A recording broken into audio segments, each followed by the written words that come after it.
Hello everyone, a very good evening to you all. To all my viewers, to all my dear students and to all my dear friends. I am Avinash, an advocate at Supreme Court of India and founder of Chanakya CLAT classes, Chanakya Judicial Academy and Chanakya Law Associates. Since last few days, I have got a message on regular interval and to prepare a video on burden of proof under evidence law. That what is burden of proof? So burden of proof evidence law 1872, Indian evidence act 1872 में burden of proof को जब आप देखते तो एक लंबा topic है. आज हम लोग इसको पार्ट बाय पार्ट में डिस्कस करेंगे. आज मैं आपको सेक्शन 101 के बारे में बताऊंगा जहां से स्टार्ट होता है burden of proof. Section 101 burden of proof के बारे में बात करता है. सबसे पहला सेक्शन एविडेंस लॉ में बर्डन ऑफ प्रूफ के ऊपर यही है. तो अभी मैं आपको सेक्शन 101 के बारे में बताऊंगा. उसके बाद हम लोग नेक्स्ट वीडियो में आगे चलेंगे और आपको आराम से मैं समझाते चलूंगा ताकि आपके ऊपर ज्यादा प्रेशर ना पड़े. राइट. बर्डन ऑफ प्रूफ को जब आप देखते हैं तो ये स्टार्ट होता है, कहता है इसमें कि whoever desires any court to give judgment as to any legal right or liability dependent on the existence of facts which he asserts must prove that those facts exist. मतलब कि अगर मैं चाह रहा हूं कि कोर्ट ये माने, कोर्ट ये जजमेंट दे कि मैं जो बोल रहा हूं वो सही है, तो मुझे ये साबित करना पड़ेगा कि जो मैं बोल रहा हूं वो सही है. जैसे कि ये फोन आपके पास है, मैं कह रहा हूं कि ये फोन मेरा है, मैं कह रहा हूं कि ये फोन मेरा है. राइट. मैं कह रहा हूं कि ये फोन मेरा है, ये फोन आपके पास है, मैं कह रहा हूं कि ये फोन मेरा है, तो मुझे ये साबित करना पड़ेगा कि ये फोन मेरा है, तभी कोर्ट ये जजमेंट देगी. बर्डन ऑफ प्रूफ मेरे पर है कि जब मैं ये चाह रहा हूं कि कोर्ट ऐसा जजमेंट दे जो मेरी बात मानी जाए, तो जो मैं एलिगेशन लगा रहा हूं उस एलिगेशन में सच्चाई है या नहीं, उसका एग्जिस्टेंस है या नहीं, वो फैक्ट एग्जिस्ट कर रहा है या नहीं, ये साबित करने की जिम्मेवारी मेरी है. राइट. आगे देखिए क्या कहता है.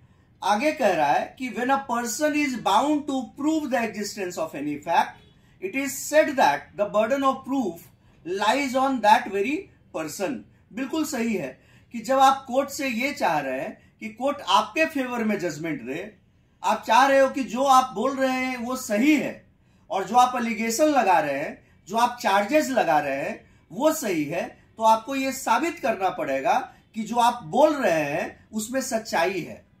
उस फैक्ट को प्रूव करना पड़ेगा. वो फैक्ट एग्जिस्ट कर रहा है या नहीं, उसके एग्जिस्टेंस में सच्चाई है या नहीं, that burden of proof lies on you. आपको साबित करना पड़ेगा. इसमें दो इलस्ट्रेशन है. दोनों इलस्ट्रेशन को अगर आप देखिएगा, एविडेंस लॉ में इलस्ट्रेशन का बड़ा इंपॉर्टेंट रोल है. चाहे आप जुडिशरी का एग्जाम ले लो, आप एपीओ का एग्जाम ले लो, आप जेआरएफ का एग्जाम ले लो, या फिर कोई भी यूपीएससी का एग्जाम ले लो, क्लैट यूजीपीजी का एग्जाम ले लो, डायरेक्ट इलस्ट्रेशन से क्वेश्चंस आते हैं पीटी में, प्रीलिम्स में.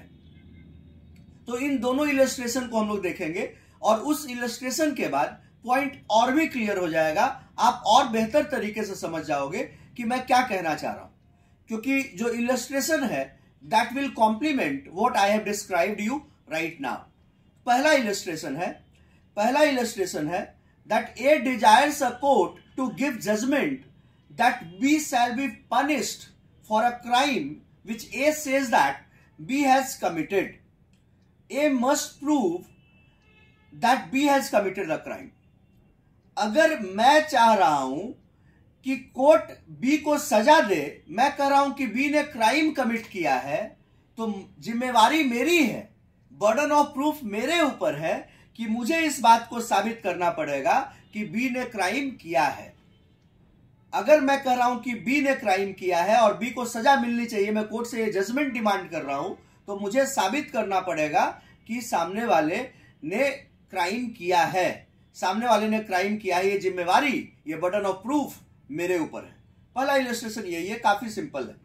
दूसरा है, A desires a court to give judgment that he is entitled to certain land in the possession of B by reason of facts which he asserts and which B denies to be true. A must prove the existence of those facts.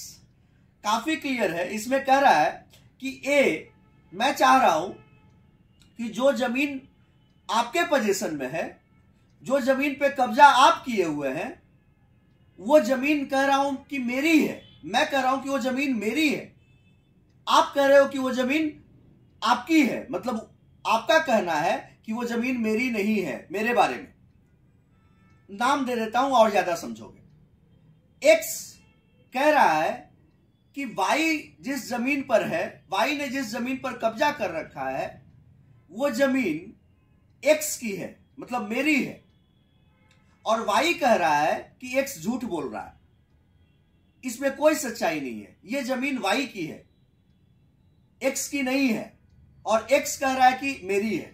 तो अगर x court से ये चाहता है कि court ये फैसला दे कि ये जमीन एक्स की हो जाए, तो एक्स को साबित करना पड़ेगा कि वो जमीन बी की नहीं है, बी ने इलीगल तरीके से उस पर कब्जा किया हुआ है। बी का जो पोजीशन है वो अनलॉफुल पोजीशन है। ये साबित करने की जिम्मेवारी मेरी होगी, मतलब एक्स की होगी, वाई की नहीं होगी। क्योंकि वाई तो डिनाई कर रहा है ऑलरेडी, आप एलिगेशन लगा रहे हैं और आप चाह रहे हैं कि कोर्ट जजमेंट दे आपके फेवर में। तो now it's your duty to prove that the person in the possession of the land is not having a lawful possession, and आपके पास कागजात है, आपके पास जमीन के कागज है, रजिस्ट्री के कागज है, आप उसके रियल ओनर है और आप उसके लॉफुल ओनर है। तो ये सेक्शन 101 में यही है। मैं नेक्स्ट क्लास में इससे आगे का पॉइंट आपको समझाऊंगा बर्डन ऑफ प्रूफ में।